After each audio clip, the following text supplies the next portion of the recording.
Welcome back to the Michael Artsis Show, this special edition of the Michael Artsis Show in Greenwich, Connecticut at the John Stark Celebrity Golf Classic. It is the annual event that helps raise a lot of money for the John Starks Foundation so they can fund scholarships for underprivileged kids through Tulsa, Oklahoma and New York City. It's a wonderful organization that raises a lot of money and does some wonderful things for these kids. It really puts them on the map and gives them a great start to their adult lives. John is a tremendous guy. He's been doing it for a long time. We'll talk to him eventually today. And you know John well. He's a good friend of BeTerrific. All right, you're the Terrifics. You make BeTerrific special at BeTerrific TV on all social media. I've got a really special guest here now. This guy really needs no introduction because if you've seen trick basketball anywhere, if you've seen amazing fun basketball and really talented athletes, you've seen the Harlem All-Stars, you've seen all sorts of great stuff. Peewee Harrison is joining us. Thank you so much.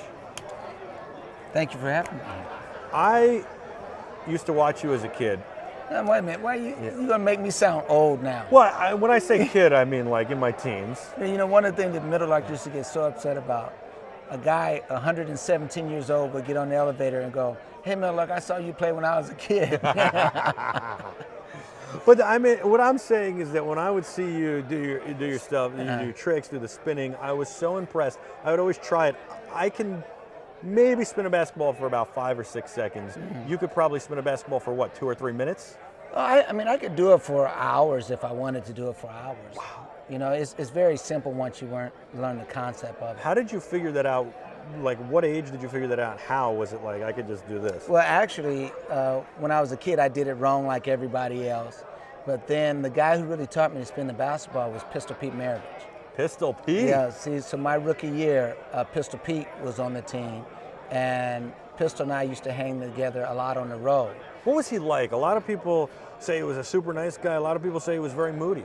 Well, you know, when I met Pistol, he was the nicest guy. You know, he was very humble. He was the kind of guy that didn't have anybody carry his bags. He was the kind of guy that was always going to reach out to somebody. He didn't have to be in the limelight. Pistol was just, he was just a heck of a guy, and when it came to humility, he exemplified humility. So he taught you? Oh, yeah. Well, I got to get. He was an amazing ball handler. Well, I would say that he was the two best that I've seen. The two best ball handlers I've seen would have been Pistol Pete Maravich, and you had to see Pistol in person to see how good he was. And then second is Gator Rivers, and Pistol will even tell you that Gator Rivers taught him a lot of stuff. Wow. So Gator Rivers played with the Globetrotters for several years, you know. So Pistol, he was the kind of guy that he would do anything to help you out. If you wanted to go shoot, he would shoot shots with you. He was very candid about where he was at in life and the things that were important to him, family and his faith, and making sure that people understood that there was more to life than basketball. And you guys hung out a lot. Oh yeah, you know, it was interesting, like, you know, when we used to go into towns, if you gave away your comp tickets, we used to go to the malls and go to the cosmetic section, you know, and we would give our comp tickets away at the cosmetic section. But Pistol just became an ordained minister.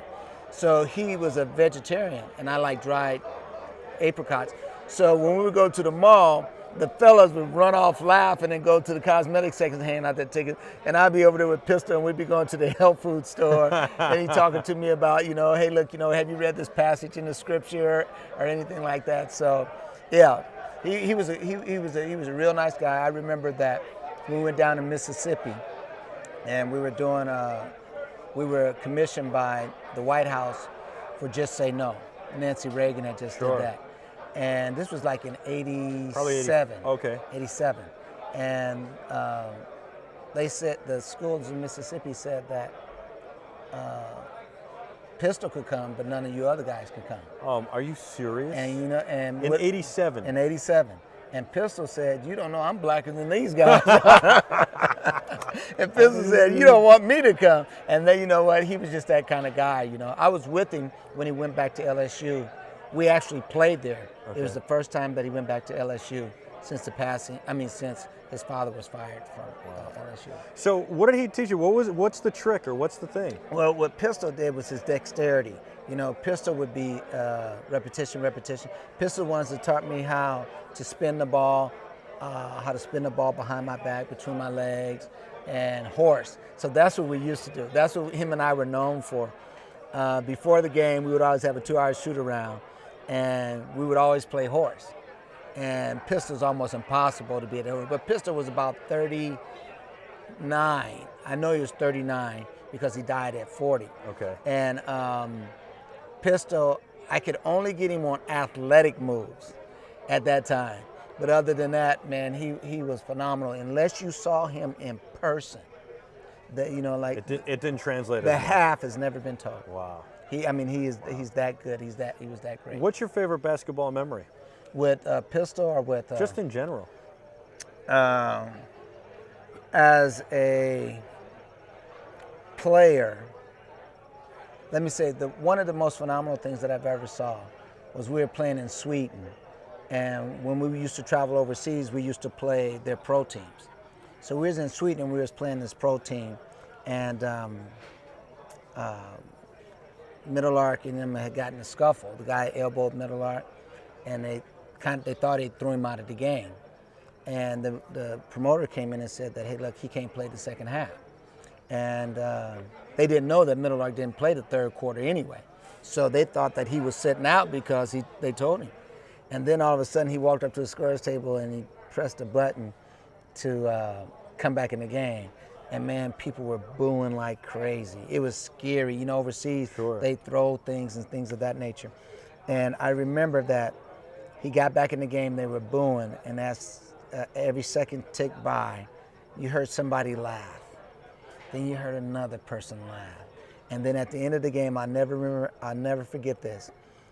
I took the ball out of bounds and I passed the ball into Middlelark and he just held it. And everybody's going 5, 4, 3, and Middlelark said, a tisket, a tasket.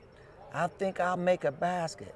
And he shot a 3-quarter hook shot and hit nothing but net and ran out of the gym like that, and the people went crazy. And I told people I would have never believed it if I wasn't there. Wow. And I saw him do things like that. That's amazing. I played with a lot of great guys. Absolutely.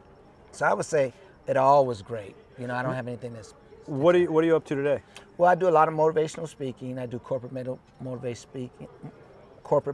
speaking. Then I have an anti-bullying program. Oh, I love that. Applause. That's awesome. And so I go around and I do school assemblies across the country, and actually trying to look doing some here in the New York area here in the next couple of years. That's very cool. Well, you got to let BeTerrific know because we want to stay on top of it, and certainly keep up to date with what you're doing and be able to tell the Terrifics. We'd really love to be able to help promote it as well. Have you ever heard of a competition called Street Gods?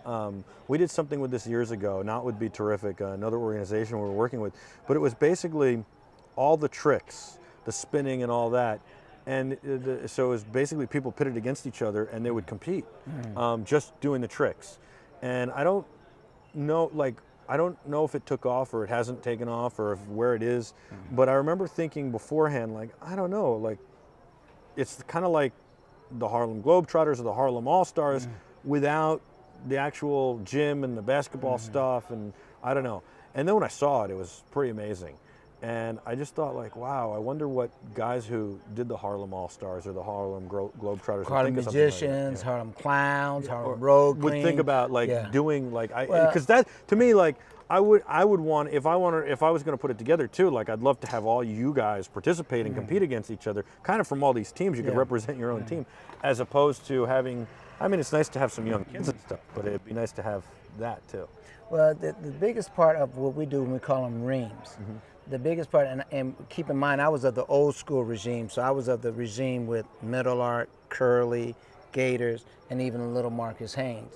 So I wasn't the modern day, per se, Globetrotters in the way that they do things. But the way, when we did reams were based upon what was going on in the gym. It wasn't a time clock, we had to do this or that. So we would always play off what a Middlelark would say. So that was, it's a little bit different. We wasn't We didn't just get up and do stuff just for the heck of it. It wasn't as scheduled or as Yes. Yeah. Now I think what you can have if you had those type of competition, you could have a magic circle competition. Okay. And see with the magic circle before the game, we get out in the middle of the circle and we pass the ball around Sure. to Sweet Georgia Brown. See now that would be a competition where you have 5 guys versus another group of 5 guys. And the competition need to be more entertaining that way as opposed to just one-on-one. Sure. Because there's only so many things you could do with a ball. But when you got those 5 guys circling, you get to see the charisma, you get to see the showmanship. Well, I agree, and I like the passing aspect, the teamwork aspect. How did you guys come up with new things all the time? You always seem to have new things. Well, you know, everybody had to kind of find their own way. You had to add on to what you saw somebody else do. What was the most ridiculous thing? Well, you know, the most ridiculous thing was probably, you know, I mean, when we were on the court, our individual ball. Well, no. Anywhere. I mean, because I always think of that fictitious Larry Bird, Michael Jordan commercial where they're playing horse. And it's like, you know, over the rafters, around the moon, nothing but net. Well, actually, the guys used to do those shots all the time because back in the day, the gyms used to have rafters in them, and they would shoot them. But I think I was fortunate enough to, even when I played with Curly and played with Middle Art and some of the other great players, their impromptu-ness was like, I mean, they were like Bob Hope with their timing. It was just so key. And they would find something, and sometimes on the court as players, we couldn't contain ourselves because we haven't seen it before. You know, one time Middle Art started breakdancing. One time he started rapping, and we never heard him do that before. That's amazing. You know, and Curly with just his charisma and his smile, Gator with his ball handling ability. And, you know, I was just fortunate to be with a great. How'd you get in with the Harlem All-Stars? Well, actually, I started off with the Shooting Stars. Okay. Middle Arc and them, the Globtrotters, they had just broken off, and they had a team called the Bucketeers. And from the Bucketeers, they went to the Shooting Stars. Did you play AAU before that? No, I came out of college. Okay. I came out of college in Oregon. It was called George Fox College. And so the NBA wasn't an option for you? No, the NBA was an option. I had a tryout with the Boston Celtics, but that year, Lynn Bias had died of a drug overdose. Sure. And the chaplain at my school was good friends with John Volk, who was the general manager. And my chaplain at George Fox is the one that got me to try out with the Celtics. Wow. And then I was in the Blazer camp, and a guy that was working in the Blazer camp was on the opposition team with Middle Art. And then that's kind of how my path started. And I tried some CBA ball, and back then, you know, guys were only getting paid like $80,000 a year, even if that. Wow. You know? Yeah. Well, Peewee, you've had a great career. You do motivational speaking now. You do lots of great things, and anti-bullying. That's so important. I love it. Well, that's huge, you know, and there's not a lot of programs out there. You know, I mean, bullying's been around for a while. Of course. But to have an athlete come back into the school and be able to share with these kids, you know, hey, there's better. Like a man doesn't have to do what a man has to do. A man has to do the right thing. Right. And that's what we need to teach the kids. kids. Good saying, yeah. You know, we have to teach the kids to do the right things and let them know that there is a better way. And we have to be very careful, and I tell these people this all across the country. Don't put ourselves in a situation where you start bullying the bullies. You know, we got to have programs in place where we can build relationships with these young men and these young women, and then we can bring them around. But we don't want a program where we're just going to identify every bully and label them and put them out. No, we need to be inclusive of that. And there's with my program, my Applause program, I've been effectively been able to do that. Thank God that I've been able to do that over the last 20-some years. That's amazing. We should introduce you to name slipping my mind right now, but Bruce Harper, former New York Jet, and he does a huge anti-bullying program, and maybe you guys could collaborate a little or something, or maybe not, but it's worth a conversation. You know what the words I didn't like you said is maybe. Well, I'm a connector. I don't know. But see, when you connect, you say, we will connect you with Bruce. Well, but look, if we were having a conversation, maybe, but we're on air. I don't want to put you on the spot. Put me on the spot, baby. All right, we're going to hook you up. You're a good-looking white guy. You got a nice haircut, Thank you. Man. If you ain't on the spot now, you talking about putting me on the spot. Come on. All right, we're putting you together with Bruce Harper. Yeah, let's do that. You know what? I have and let's talk with Bruce, and we'll do this challenge, and it could be the BeTerrific challenge. With the next administration to come in, I want to get a group of athletes, and we go and we speak over the 4 years or 8 years, speak to over 1 million kids. I love that idea. And the same message, and we're working together, and we're breaking up the United States in sections, and we go to these high schools. We know the numbers of the high school, and we can say, hey, look, you know what? From BeTerrific, with the collaboration with the White House, we impact the United States by going out and making sure that we touch these kids, and then we have a follow-up. I love that, and I'll tell you why I love that, because I think bullying. It's not because both of us got the same haircut. It's because I hate bullying. I love anti-bullying. I think that bullying is just the dumbest thing, and I think that maybe it's because I grew up where I had an interesting situation where I really was on both sides of the fence. I got bullied. I maybe participated in some bullying. Well, you said maybe. No, you did. No, I did. Okay, say you did. There you go. Okay. You're right. I take responsibility for it. I participated in some bullying, but really some bullying, because for the most part, I think I really worked to connect people, even back then. And I really wanted everybody to be able to get along. And I never really understood bullying or why you would do it. Now, I can have fun. I can trash talk you if we're playing sports, but in a clean, fun way. But I just don't understand bullying. And I don't understand the going, I don't like you because you're different. For whatever reason you're different. It makes no sense to me at all. And so bullying drives me crazy, because I don't think, because having been on the other side of bullying too, and I really straddled the fence where, like, I was friends with a lot of cool kids and maybe a cool kid, and then I was also friends with the not cool kids and maybe a not cool kid. And to me, I don't think people who bully, and I think this is true, they don't necessarily understand how much damage they do and how hurtful it is. Because I don't feel like if you knew, you would do it. And yeah, there are some people who are just bad and they're going to do it no matter what. But the reality is it's so senseless, and it does so much damage. It's bad for the self-image, and it does so many negative things to people. And it's just, it's not worth it. And what, for a laugh or for a hoot? So I love what you're doing. I commend it, and we definitely want to be involved, and we want to get Bruce Harper involved, and I love your vision for it. Yeah, and keep in mind that those kids that are bullying, they just need love and understanding. I think that that's true.